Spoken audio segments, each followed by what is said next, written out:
Vous écoutez Arte Radio.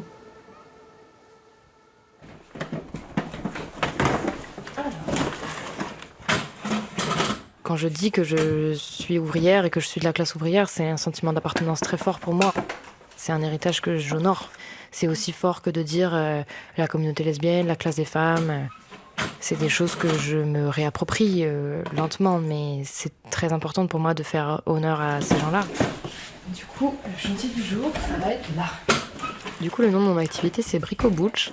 Parce qu'au début, je proposais plutôt un service de bricolage. J'étais un peu butch à tout faire. Ça, c'est un tableau électrique avec beaucoup de fusibles. J'ai des personnes qui m'ont dit ah, tu t'appelles Brico Butch, t'as pas peur du stigmate, pour pouvoir oser l'affirmer à ce point. Et ça m'a beaucoup blessée parce que moi, je n'ai rien à cacher. Et ça se fait plus, ça. C'est un nom rigolo et ça me va bien. Donc ça va rester comme ça.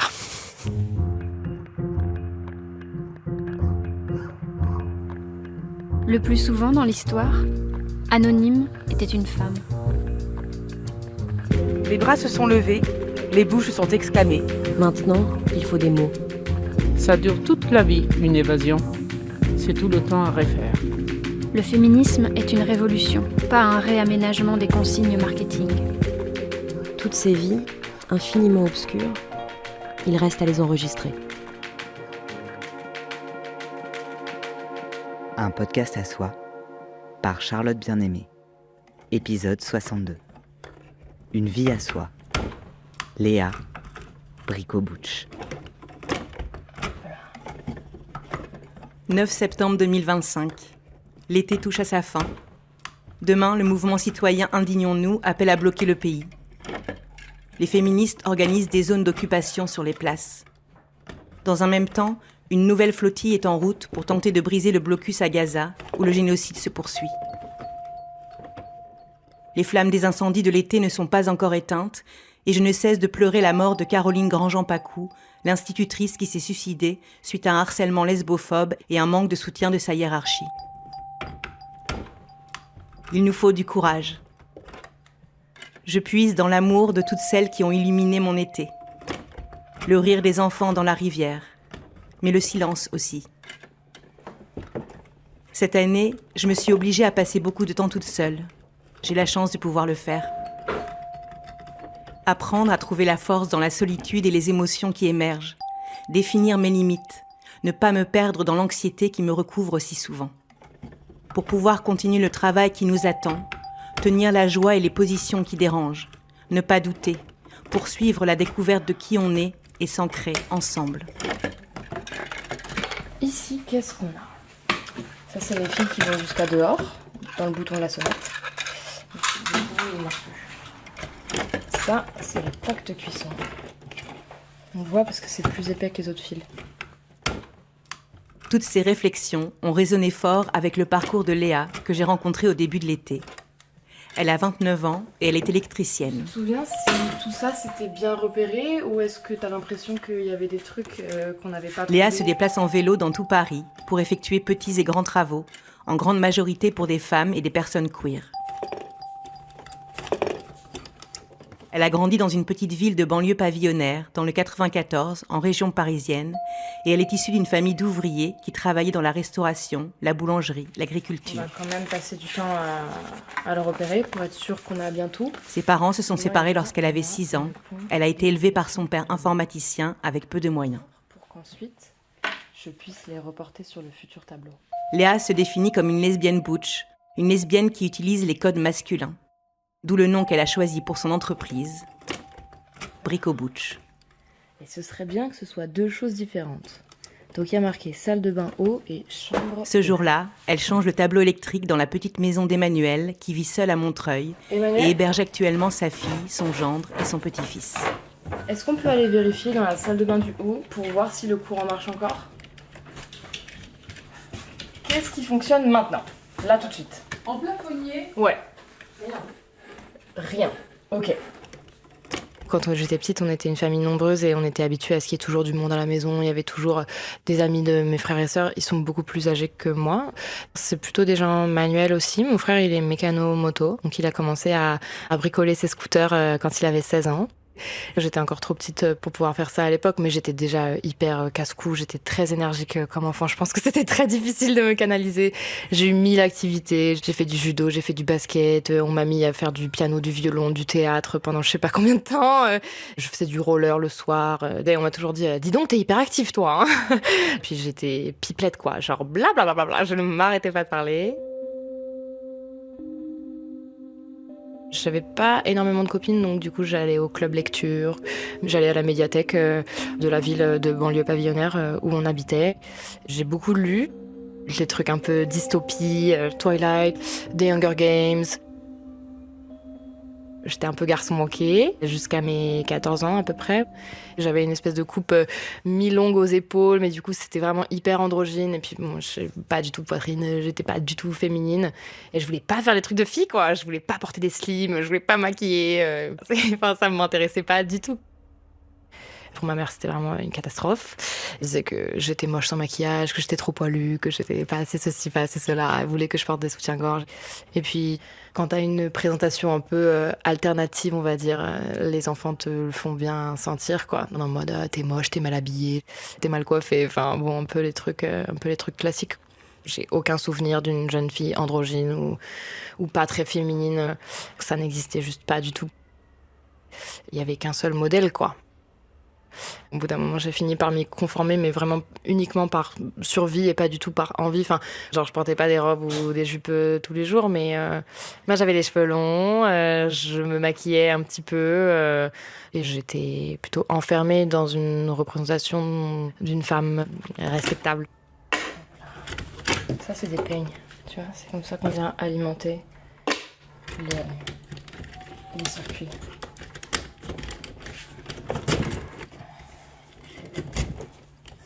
Quand j'étais au lycée, j'étais une élève vraiment assez moyenne, si ce n'est médiocre. Je pense que c'était un peu dur. Après le lycée, j'ai fait des études de lettres, lettres option médias, mais vraiment par dépit plus que par passion. Enfin, vraiment, les choses se sont faites un peu bizarrement. Genre, j'aimais bien lire et j'avais des notes correctes, genre 14 de moyenne en français. Donc, ils m'ont dit, ah bah, t'as qu'à aller faire des lettres. Vaguement, je voulais être dans le milieu culturel, donc journaliste ou éditrice. C'était déjà difficile à l'époque parce que certaines de mes copines, je les voyais bien, en fait, elles avaient plein d'argent de poche par leurs parents. Et moi, j'étais genre, mais moi, j'ai même pas les moyens de payer une chambre en coloc alors que je travaille à côté des cours, mais je comprends même pas.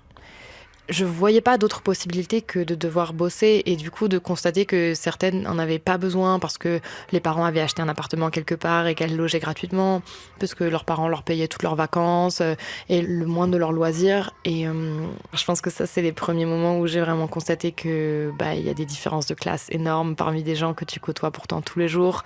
T'as beau aller à la fac publique, ça n'empêche que voilà, il y a des gens qui ont quand même beaucoup plus de moyens que d'autres.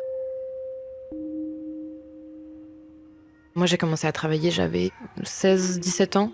Au début, je faisais beaucoup d'ados-devoirs, je gardais des enfants le soir, le week-end. Donc après le lycée, j'ai commencé à travailler en étant déclarée. Donc j'étais intérimaire, j'étais serveuse, je distribuais des pubs à la sortie du métro.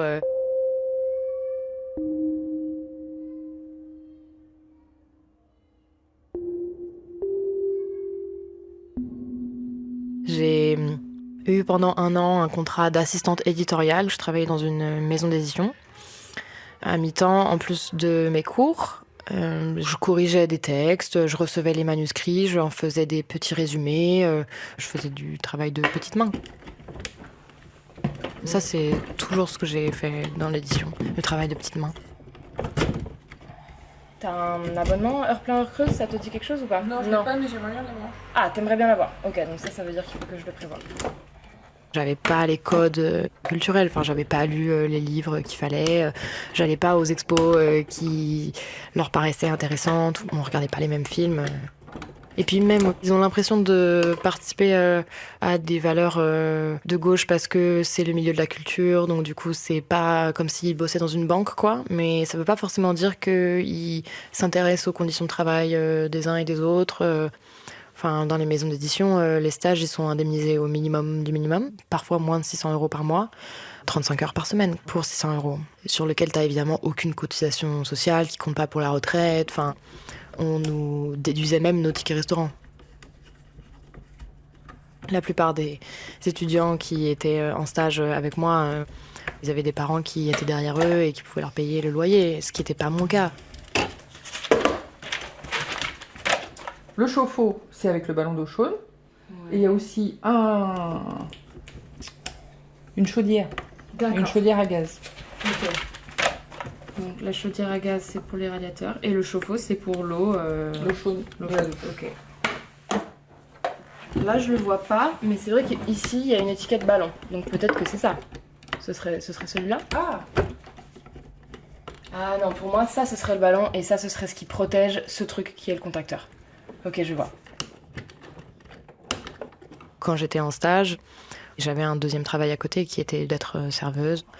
Entre 9h30 et 10h, jusqu'à 18h au bureau, et à partir de 18h30, 19h au resto. Jusqu'à 22h, 23h, parfois minuit, et pareil le week-end, le midi, le soir.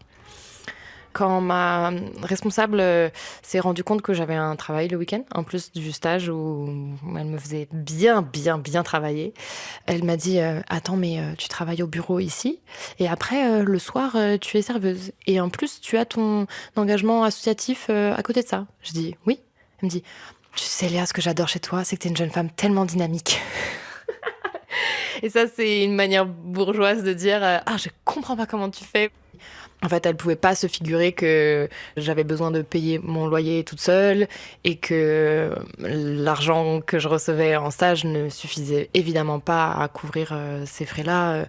Ou en tout cas, peut-être que j'avais une vision très romancée de ce que c'était le travail d'éditrice, mais le côté vraiment usine, c'était pas du tout ça que je pensais que ce serait. Ça m'a un peu dégoûtée.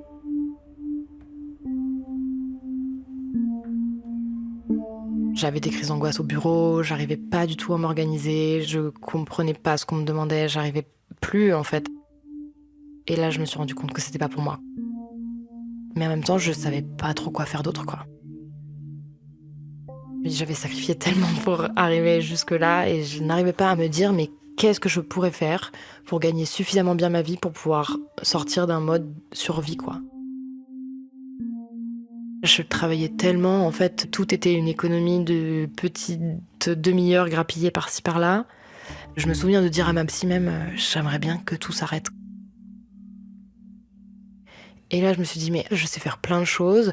C'est toujours à moi que mes copines, elles demandent pour déménager, pour monter des étagères, pour installer des luminaires, pour monter des meubles. J'ai été entourée de travailleurs toute mon enfance. Je connais des menuisiers, je connais des peintres. Bon, je me disais... Pourquoi est-ce que je ferais pas un métier manuel ? Ça doit pouvoir se faire.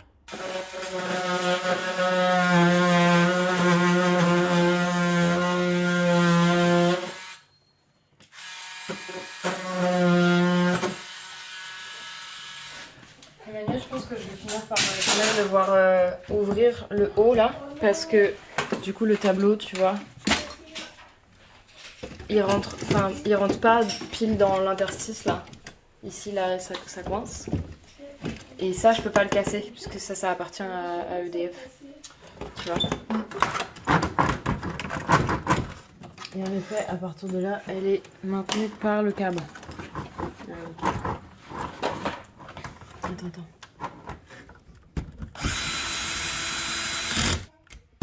Mon père, il m'a appris à beaucoup bricoler. Pour lui, c'était important qu'on soit des jeunes femmes indépendantes et qu'on puisse faire tout ce qu'on avait envie de faire, qu'on soit capable, qu'on se sente capable. Il m'a appris à peindre, il m'a appris à faire un peu de menuiserie, il m'a appris à changer les roues de mon vélo, à faire plein de trucs de la vie courante. Et c'est vraiment lui qui s'occupait de nous à 100%. Et je suis restée chez lui jusqu'à 21 ans. Elle est maintenant par Léa. J'ai l'impression que y a un fouille encore qui coince. Yes. L'électricité, ça me paraissait vraiment un métier d'avenir, quoi. Quelque chose qui survivrait à une crise apocalyptique ou à la fin de la civilisation. On peut toujours la fabriquer, l'électricité, il n'y a aucun souci.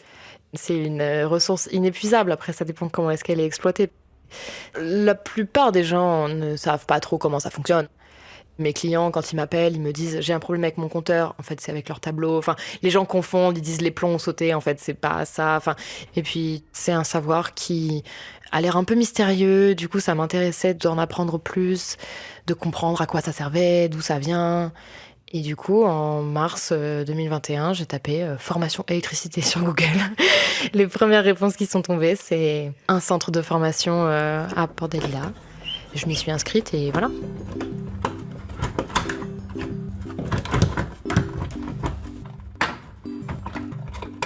Me reconvertir, ça faisait partie des décisions qui me permettaient de vivre de manière authentique, mais comme celle de couper mes cheveux ou d'arrêter de me maquiller ont été des décisions pour moi. Quand je pense à la période où j'étais dans le placard, je pense vraiment à une vie entre parenthèses. J'ai juste retenu mon souffle pendant toutes ces années. J'ai su que j'aimais les filles au lycée, mais j'ai pris 8 ans pour me rendre compte que je n'aimais pas les mecs, quoi. J'étais avec 2 garçons dans ma vie et c'était tous les 2 parce qu'ils étaient intéressés par moi, mais moi pas vraiment par eux, quoi. Je suis entrée dans ces relations-là par convention et pas du tout par envie.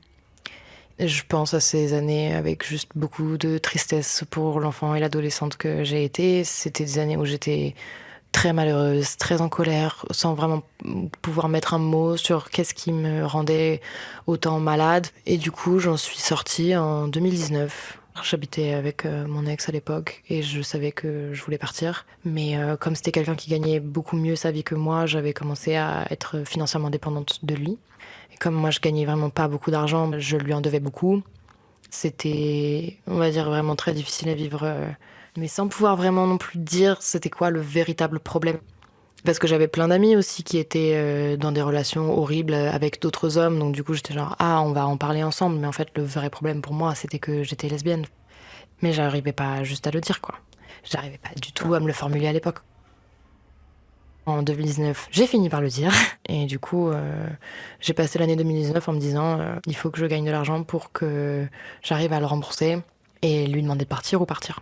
Et j'ai fini par le faire avant même de pouvoir le rembourser parce que j'en pouvais plus.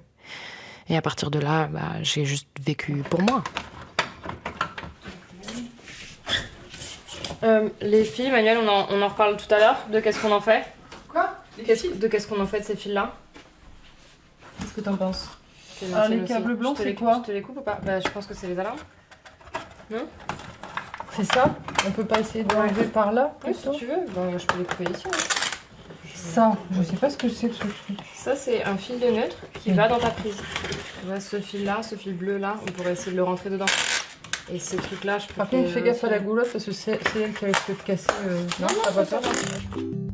Autant d'avoir voulu accéder à la classe bourgeoise en voulant travailler dans ce milieu de CSP+, que d'avoir faim d'être hétéro ou en tout cas d'être heureuse avec un mec. Pour moi, c'était les mêmes mécanismes en fait. C'était essayer d'être quelqu'un que je ne suis pas. Profondément, je suis lesbienne et je suis ouvrière. Et du coup, la réalisation de ces 2 parties de ma vie-là, elle s'est faite en effet dans le même temps. D'abord l'hétérosexualité et après le BTP.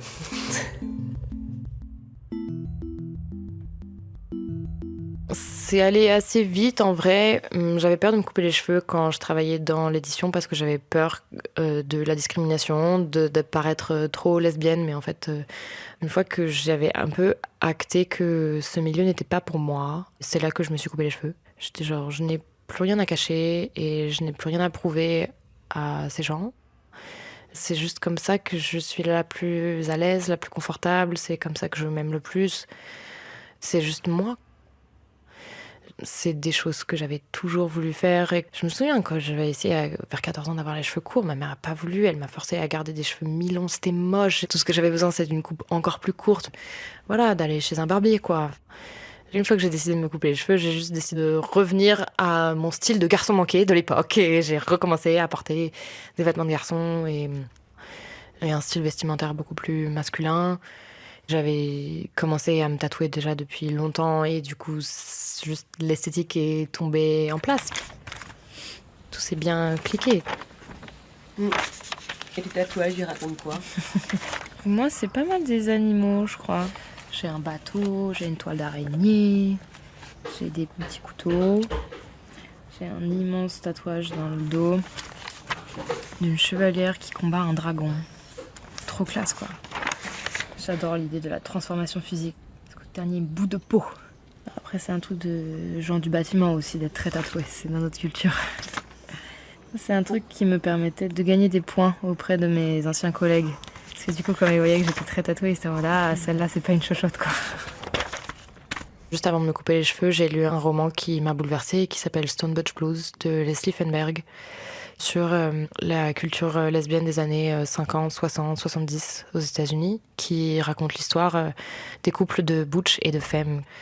Les couples lesbiens étaient formés d'une femme masculine et d'une femme féminine. Les butch, c'était des femmes qui travaillaient dans le bâtiment, qui avaient des emplois de mecs. Elles étaient conductrices de taxi. Beaucoup étaient ouvrières à l'usine. Elles étaient syndiquées. Quand elles allaient au bar le samedi soir, elles pouvaient être arrêtées par la police et emprisonnées pour porter des vêtements masculins. Et en fait, moi, je n'avais aucune idée de cette histoire-là. Je n'en avais jamais entendu parler. C'était ça qui me manquait, la pièce du puzzle. Et c'était une lecture qui a changé ma vie. J'avais juste l'impression de renouer avec une histoire.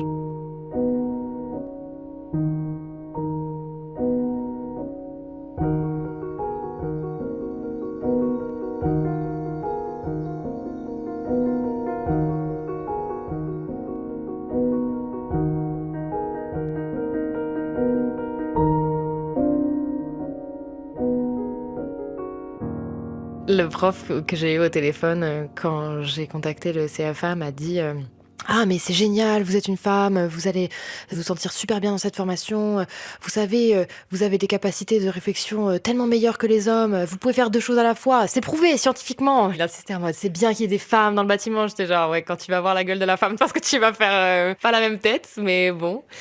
J'arrive à la formation comme une butch dans un endroit où il n'y a que des jeunes hommes entre 16 et 23 ans. Moi, j'en avais 25. Pour la plupart d'entre eux, je pense que je suis la première lesbienne qu'ils ont rencontrée de leur vie. Il y a plein d'élèves avec qui ça se passait hyper bien, d'autres avec qui ça se passait moins bien, et c'était pas très grave. Il y en avait plein des petits malins qui avaient bien capté que j'avais fait des études et que donc du coup, même si j'avais l'air d'une fille bizarre, c'était quand même plus rentable pour eux de s'asseoir à côté de moi parce que j'allais pouvoir les aider. Et du coup, ça donne lieu à des amitiés chouettes. À côté de la formation, du coup, j'avais mon apprentissage. Je travaillais dans une grosse entreprise de bâtiment, sur un chantier en Île-de-France, sur le plateau de Saclay. On s'occupait de rajouter des prises électriques à des endroits qui n'avaient pas été traités, installer des portes d'accès ou des caméras de surveillance.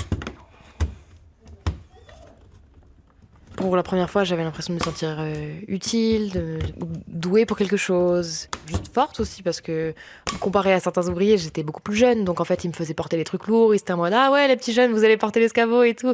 Et rester concentrée sur un truc pendant longtemps, parce qu'en fait, j'étais tout le temps dehors ou debout, ou en train de réfléchir à un problème, ou d'inventer une manière d'accomplir la tâche qu'on me demandait. C'était très agréable, je me sentais très valorisée, mais en tant qu'ouvrière. J'ai rencontré plein de types d'ouvriers différents, des ouvriers syndiqués, des ouvriers plutôt jeunes, plutôt vieux, et c'était aléatoire, disons. La première fois qu'un ouvrier m'a parlé, il m'a dit « Mais toi, t'es un homme ou une femme ?» J'ai dit « Bah, à ton avis ?» Il m'a dit « Je pense que t'es une femme. T'as des boucles d'oreilles. Mais bon, avec des boucles d'oreilles, t'aurais pu être un PD. » Je suis « Ah, très bien !» Après, il y a eu des altercations qui étaient plus pénibles.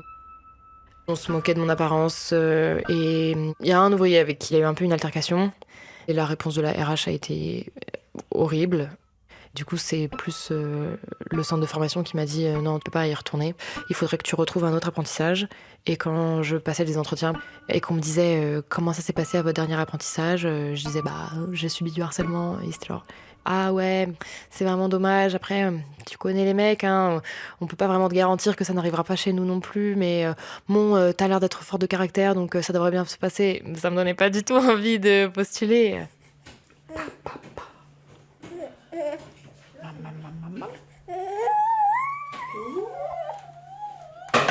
Ça va ? Ouais, tout va bien. J'ai eu peur d'un truc. Et en fait, ça t'a piqué juste. Non, ça m'a pas piqué. Parfois, genre, comme j'ai peur d'être... Oui. C'est pas la sensation du fil. Non, pas du tout. Non, T'inquiète, c'est juste parfois j'ai peur pour rien, mais c'est Bah, normal. c'est normal. Et du coup, j'ai des petits mouvements de recul, mais ça veut pas du tout dire que je me suis abaissée ou quoi.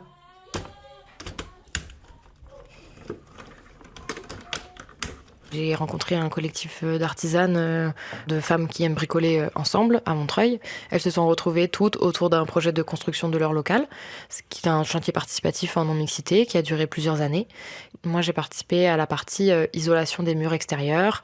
On a fait de la laine de bois, on a cloué le bardage sur les tasseaux extérieurs. Et puis, je me suis rendu compte que plein de femmes subissaient du harcèlement quand elles essayent de se reconvertir. Et qu'en fait, j'étais tout à fait capable d'être à mon compte et de travailler pour d'autres femmes ou des personnes LGBT qui me respectent et qui sont contents de me voir. Du coup, c'est plutôt ça que j'ai fait, plutôt que de continuer à être en apprentissage. Je me suis fait des amis que j'ai encore aujourd'hui, des femmes qui sont parfois artisanes et parfois profs, infirmières, architectes, au chômage, en arrêt maladie, qui aiment juste bricoler et apprendre le bricolage entre femmes. Et là-bas, j'ai rencontré une électricienne un peu plus âgée que moi, qui travaille dans ce milieu-là depuis plus de 25 ans. Et elle m'a proposé qu'on s'associe. Ce qui démarre, c'est une amitié très sincère. On s'apporte mutuellement beaucoup de choses, même à des âges différents, des expériences de la vie différentes. On se tire vers le haut, on se soutient, pas seulement que dans le travail, mais aussi dans la vie perso parfois. L'année dernière, on a fêté notre anniversaire en allant manger à Bouillon, en parlant de c'était quoi notre meilleur souvenir de chantier. Du coup, on a toutes les deux rejoint une coopérative. C'est une ressource tellement précieuse. On nous apprend à rédiger un devis, à bien chiffrer notre travail, à se faire payer pour ce qu'on fait, voilà, avoir un suivi de notre comptabilité, faire des bilans de chantier, travailler plus efficacement ou en abîmant moins notre corps. Plein de petites choses qui rendent ma vie beaucoup plus facile. Ça m'aide à prendre conscience de ma valeur et de comment je peux aider les autres avec ce que moi j'ai appris. Ça, c'est un tournevis qui me permet de visser exactement ce qu'il faut. Que les fils soient serrés comme ils ont besoin. T'as pas besoin. T'as pas besoin d'aller à la salle de sport. Ça te fait Ah bah, ça fait la musculation gratos, là. C'est trop bien. C'est très satisfaisant comme travail. Quand tu rentres chez toi et tu sais que t'as aidé 3 personnes qui avaient un problème depuis 6 mois et que t'as réussi à les résoudre, ça fait trop du bien au cerveau. Je fais énormément de pédagogie, je demande aux clientes si elles comprennent ce qui se passe, comment ça marche, c'était quoi le problème initial et comment j'ai réussi à le résoudre. Ça me tient à cœur de pas faire comme mes concurrents masculins, de juste venir faire tout dans mon coin et repartir sans expliquer. En montrant à une cliente comment je fais, peut-être qu'elle arrivera à le faire par elle-même la prochaine fois. Ou alors, je leur envoie des tutos où je leur explique, où j'essaye de... Ou voire limite, je montre en fait. Il y a des tonnes de clientes qui me regardent travailler parce que ça les intéresse et qu'elles ont envie d'en apprendre plus et de se sentir maîtresse de chez elles.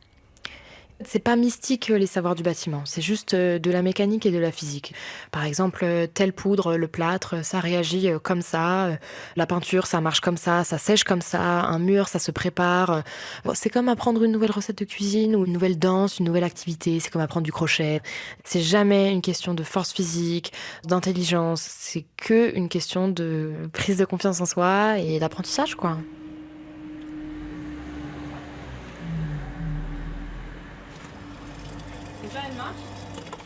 Ouais.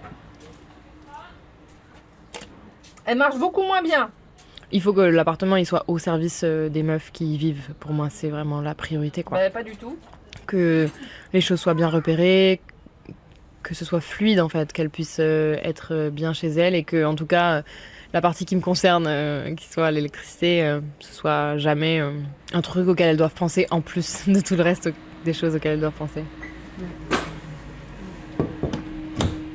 J'ai des clientes qui m'ont dit qu'il y a des artisans qui leur ont déjà proposé en partant la facture. Bon, bah madame, ce sera tant, ou une invitation à dîner, enfin, c'est comme vous voulez, ou un bisou, un truc comme ça. Enfin, c'est assez terrible quand même.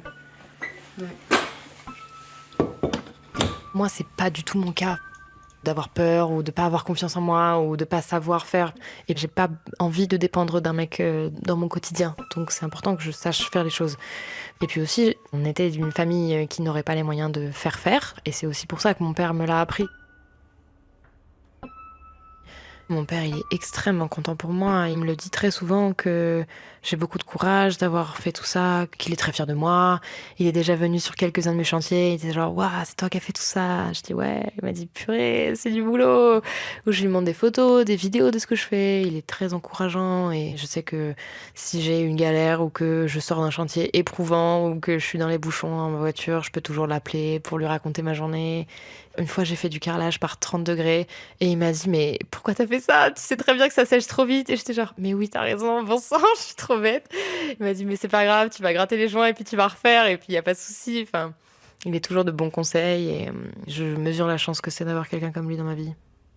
C'est très rare que ce soit les pères qui s'occupent des enfants. D'ailleurs, ça a été du coup un problème pour moi quand j'ai commencé à devenir féministe et tout, parce que j'entendais mes amis dire ah ouais, mon père est nul, il sait même pas en quelle classe je suis, je lui ai pas parlé depuis 3 ans. Et j'étais genre, mais tous les hommes sont pas comme ça. Mon père, regardez, il est vraiment génial.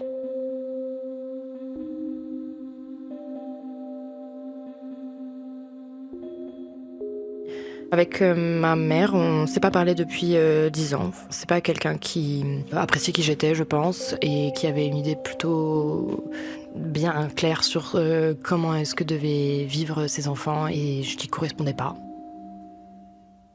À l'époque où on arrêtait de se voir, je savais pas encore que j'étais lesbienne, mais je pense qu'il y avait juste quelque chose en moi qui la dérangeait.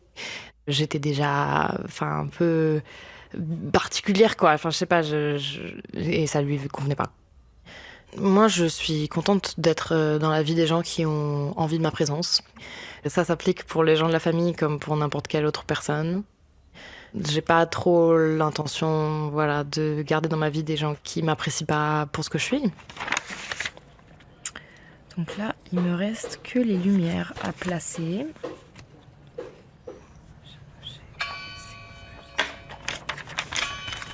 L'église, idéologiquement, je suis plutôt contre.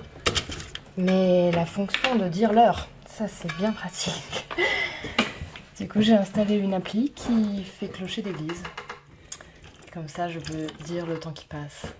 Parce que après, je reste concentrée sur un truc trop longtemps, je me rends pas compte que c'est l'heure de manger, j'ai faim, ou alors je me rends pas compte de combien de temps j'ai passé à faire tel truc, si je dois passer à autre chose.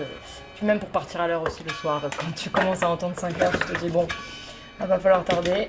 Et c'est tellement passionnant que en fait, tu oublies la notion du temps qui passe, quoi. Quand je parle avec des amis féministes ou lesbiennes, homosexuelles, il y en a peu qui sont ouvrières. Ça me fait me sentir très seule et parfois très honteuse de mon quotidien et des choses qui m'intéressent, de devoir travailler autant pour avoir accès à moins que les autres. Pas avoir la même sécurité, la même insouciance que les gens qui ont grandi avec plus de moyens. Et que la prise en compte de nos métiers qui sont très pénibles, par exemple, est absolument inexistante. Et parfois, j'ai un peu envie de dire, mais ouais, prenez en considération que tout le monde n'a pas eu les mêmes privilèges que vous pour arriver jusque-là dans la vie. C'était pas des choses que j'avais réalisées, en tout cas jusqu'à récemment. Pendant les manifestations contre la réforme des retraites, par exemple, j'essayais de prendre des demi-journées pour aller en manif, mais c'était difficile. J'ai jamais osé demander aux caisses de solidarité de pouvoir bénéficier de ça, parce que j'étais genre oh non mais attends, j'arrive à travailler quand même, j'ai pas une famille à charge, et puis en plus les ouvriers qui meurent avant l'âge de la retraite, c'est terrible et tout. Mais en fait ça c'est les gens de ma famille. Tous mes oncles sont morts avant l'âge de la retraite pour la plupart parce qu'ils étaient ouvriers. Je me disais pas ouvrière ni même prolo ou de classe ouvrière avant récemment, parce que en fait j'avais quand même fait des études, oui, mais en fait toujours en travaillant à côté et en m'épuisant à côté parce que j'avais pas d'autres moyens. Oui, mais j'avais quand même pu partir tôt de chez mes parents, puis avoir un appartement, etc. Oui, mais en fait au prix d'énormes sacrifices qui m'ont beaucoup coûté. Et c'est seulement à la fin de l'année dernière que je me suis dit ah mince, mais en fait on parlait de moi depuis le début et je m'en étais même pas rendu compte. J'ai plein de copines avec qui je peux partager plein de choses sur le fait d'être lesbienne par exemple, mais où je peux pas partager mes problématiques de ma classe sociale, et d'autres copines qui partagent peut-être pas le fait d'être lesbienne, mais en tout cas qui partagent le fait d'être prolo, ou en tout cas de venir de milieux ouvriers et de galérer, d'avoir du mal à joindre les deux bouts, ou en tout cas d'avoir du mal à se faire une place dans des milieux qui les acceptent pas ou qui les acceptent moins. Du coup, j'en parle de plus en plus, mais un peu avec une forme d'euphorie, quoi. Genre, mais je viens de me rendre compte que ça, c'était aussi un autre pan de ma vie, en plus du fait d'être lesbienne, du fait d'être butch et tout. Mais comme toutes les représentations qu'on a sur les lesbiennes, ce sont pas des lesbiennes de la classe ouvrière non plus, je pense que j'avais aussi du mal à m'imaginer ce que ça pourrait être.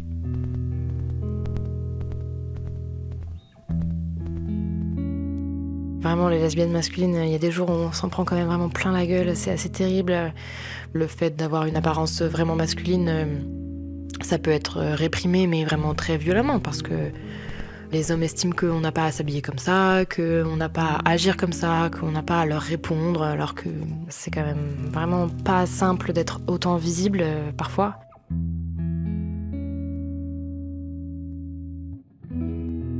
Les relations butch-femme, c'est des relations qui ont changé ma vie parce que c'est des relations qui sont très belles. C'est des relations qui se basent sur de l'échange et du soutien mutuel. C'est-à-dire qu'on s'apporte tellement les unes les autres, on se rend service à notre manière. Et les femmes, à leur manière, elles nous soignent, quoi. Elles prennent soin de nous et on prend soin d'elles. Et je sais pas, c'est... Toutes les lesbiennes en vrai, mais c'est vrai qu'il y a quelque chose de très particulier dans ces relations-là. Je sais pas, c'est des femmes qui te comprennent.